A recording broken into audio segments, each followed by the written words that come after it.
What's up, guys? So, if you're here, you're wondering about divorce, custody, what to do, thinking about it, contemplating, not really sure where to go, how to get there. Well, I'm here to discuss it with you. These are the rounds of divorce and custody, and right after this intro. Here we go.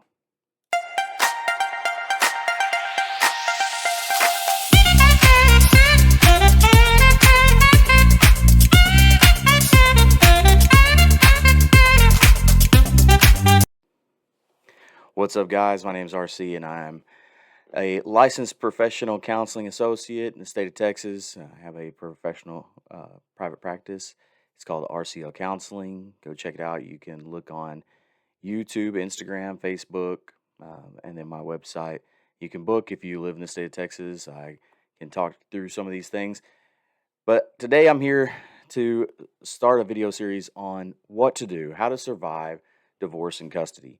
And this is a very tricky, touchy subject. So we're going to start from the beginning, very basics, easy going, and start with what you got to do in every fight. And trust me, this is a fight. You got to train. All right, so what's training look like? Well, it's not the typical sense that you're going to get. All right, this is not where you go out there and train to destroy somebody. Okay, your whole method here is one, to preserve yourself, and two, to take care of the children. And some people are going to say, no, you got that back with children first. No, you are useless if you're no good. Then you can't take care of the children. You have to take care of you first. Okay, it's not being selfish. It's just taking care of what you need mentally, physically, emotionally, spiritually, all those things so that you can take care of your kids in the best way that you know how. All right. So you got to take care of you first. All right. But first, what are we going to do? Well, let me tell you this. Before you ever get into this, maybe you're already there. Maybe you've already started the process. Maybe you're wondering, how do I get through it? How do I survive? How do I help the kids? There's all sorts of things that you might be into. I'm going to start from the beginning. And I really want you to watch through all the videos just because there may be something that you pick up on that didn't really happen that you could go back and kind of implement retroactively to take care of the things that you might have missed. All right. So, the first question here is, have you done everything to make it work? I don't want to see people get divorced. I don't want to see children go through custody. It always affects them. There's never a day. If you're the outlier that, oh, we went through divorce and it didn't bother anybody or anything, hey, good on you. All right. But 99.99999% of every time this happens, people are affected emotionally, physically, mentally, spiritually, every way that a whole person can be affected, they're affected. So the first question is, have you done everything? Have you done everything you can to maintain a marriage, custody, all of these things, a nuclear family, if that's what you want to call it? All right. Have you done the things it takes to keep that together? What are those things? That's on you. All right. Let me give you some suggestions, though. Spiritually, if you're going to church or you have a spiritual guidance of some sort, hit them up. All right. This is something that messes with your soul. So that's the first thing. The other thing is, if you need somebody to talk to, sometimes clergy is great, but sometimes they miss kind of the whole factor of human, and there's other things that need to be put out there. If you feel like they might have some judgmental thoughts or practices, or they may try to persuade you or cue you one direction or the other, seek counseling. Okay? Seek counseling. And if your counselor is telling you just do this, do that, they're probably not taking the whole thing into account. Okay? It's so hard to give definitive answers to say, this is the answer, do this. Okay. Unless there's major issues like abuse, assault, sexual assault, those sort of things, legal issues, it's very hard for a counselor to just look at you, hear a bit of your story, especially very quickly, and give you a definitive answer. So if they're doing that, find a different counselor. There's a bunch of us out here. We're ready and willing to help you. You can look at my website. You can sign up and book with me if you're watching this video. I'd be happy to talk you through it no matter where you are in these steps and just give you some guidance about the whole thing. Even if I have to play the devil's advocate on some things and ask you, have you gone down these roads? Okay. Have you also talked to your other half, your partner? All right. I know this is weird to say when you're talking about, oh, well, I'm thinking about divorce. Hey, sometimes that question will help you all together. sitting down with them without a cell phone, without an agenda, maybe with some notes written out, and say, listen, this has been on my mind, and I want to talk to you about it first because I don't want any surprises. Okay. This is not something I'm just going to walk in one day and be like, hey, everything's great. I want a divorce. Have you talked to them about it? Have you made a logical, reasonable argument about why you want to go down this path? Okay. There's a great analogy. It's one of uh, Dave Ramsey's analogies. It's called Bring a Box Day, right? He's talking about it in business, but it can apply here. He talks about an employee that's not coming to work on time, and he sat down with every other supervisor. Finally, he gets to Dave, and Dave says, here's a piece of paper that says, the next time you are late, bring a box because you're fired. We're done. It's over. Okay. And there may be a situation where you haven't established those things. You haven't set the boundaries. You haven't said, if you cheat, we're done. If you hit me, we're done. If you haven't set those things and now well, he's doing these things. Okay. Or she's doing these things. Okay. You never set the standard. So you need to have this conversation. But I want to also caution you on the other side. Be careful because after these conversations, you're kind of setting groundwork for what's going to happen next. Don't do ultimatums. If you do an ultimatum, and we're talking difference between boundaries and ultimatums, ultimatums are blank, blank, or blank. Okay. Boundaries are I will not accept these things. All right. If you do an ultimatum, it has to be upheld. It's either upheld in the fact that you go through with it, or it's upheld in the fact that you don't and they can walk all over you. It's got to be one or the other. You've got to do it. If you do this, I will leave. If you don't leave, they know that they can do whatever they want. They can walk all over you because you're never going to enforce your ultimatum. Okay? A boundaries are cheating is we're done. Okay? So be careful. Those can kind of look the same.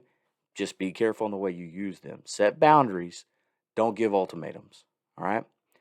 So the no surprises is a big deal. And that way everything is gone through. But say you're there. Say you've gone through all these steps and you're ready to walk. Okay. There's going to be some things going on. Things are going to happen. You're going to emotionally deal with this. You're going to struggle. There's going to be days where you say, maybe I did the wrong thing and I want to change it and go back. Okay, that's a bad idea. All right, no matter what, say you're supposed to be with this person for the rest of your life, then it's okay. Time will work that out. But if you're one day saying I'm leaving, the next day saying it's a bad idea, and then the next day you're back again, this is emotionally damaging. And trust me, I know I did it. I did that crap. I went back and forth and back and forth and back and forth. I want to have a family, but I really can't stand these things that you're doing. And I went back and back, and then we break up and we get back together. She'd move out. And it was horrible for my family, especially my kids. Right. And I chose to do it. I chose to make those decisions. And even if she was the one that came up and said, hey, maybe we should work it out, we should try, I chose to say yes instead of saying, nope, this is the path we're on. We're going to go down this path. And then if it works out later on, great. If not, that's okay too. But we're going to establish a safe, healthy relationship for us, for our children, no matter what that is. Parallel parenting is what we have now. We don't co parent. There's a lot of reasons for that. But you just have to set this as I'm going to walk this path and don't be wishy washy back and forth. Okay, when you make the choice and stick with it. The other side of that is if you make the choice to stay with this person and you set boundaries and you set expectations, these are the things I expect from you as a man, these are the things I expect from you as a woman, these are how we're going to parent, these are how we're going to discipline, whatever they are. Okay, then you have to be able to go through with those. Okay, you have to. But there's some things that you're not going to realize. Let's take, for example, somebody cheating. I worked with a partner years ago. She was a paramedic when I was an EMT. And so we're 24 hours a day, 48 hours at a time with each other. Her husband at the time had a whole nother family. He was working in the oil fields in West Texas. For those of you that know that, you know where that is. He was out there living a life like a married man with another woman, raising this other woman's kids. Well, when my partner finds out, she is distraught, which is understandable. But she wants to make it work. She wants to make it work for their kids. He says he won't do these things. All sorts of stuff starts happening. But every time she says something, every time she sets a boundary, he steps over it. Every time she gives an ultimatum, he's like, screw you. She doesn't enforce it. and it just unravels again. And one day she is destroyed and she's crying and screaming, "How much do I have to deal with? How much of this do I have to go through?" And she was in general asking me, but really just venting it out. And I told her, I said, all of it, every bit of it. You have to go through all of it. If you're going to stay with him, if you're going to make the decision to stay there, if you're going to live this way with your children and him, then you have to deal with all of it. It's all a part of it.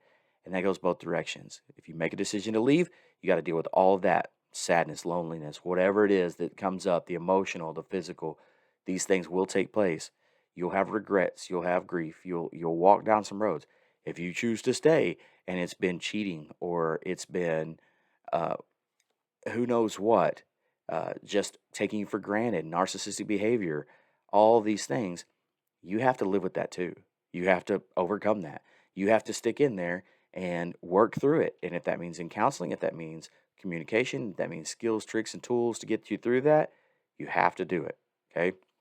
So for this whole thing, to wrap up everything, it is just this simple. There shouldn't be any surprises. Really, there shouldn't. Adults can communicate clearly and effectively. There should be no surprises here. It should be, hey, we're done because of blank. That's it. There shouldn't be a surprise. You know that this is coming. Okay? And then make a decision, stick to it, and just live with your consequences. These are your choices.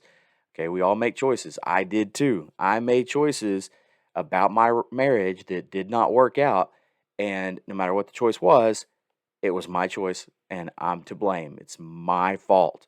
Okay. 100,000% on me of what choices I made to end up in this situation. Communication is key. There are things that you can do. If you need help and you're in the state of Texas, I am a licensed counselor. I'll be happy to talk to you, sit down. You can book an appointment. You can book that appointment through rclcounseling.com or any of my social media, Facebook, Instagram, and this YouTube page. You can send me messages through any of those. I'll get you connected. I'll get you hooked up. All right, guys. Wait for the next round. Round one's coming, and I'm remaking these videos. Some of these have already been set out, but I'm taking them down off my personal page, putting them on my professional page. But we'll see you soon for round one. All right, guys. Take care of yourself.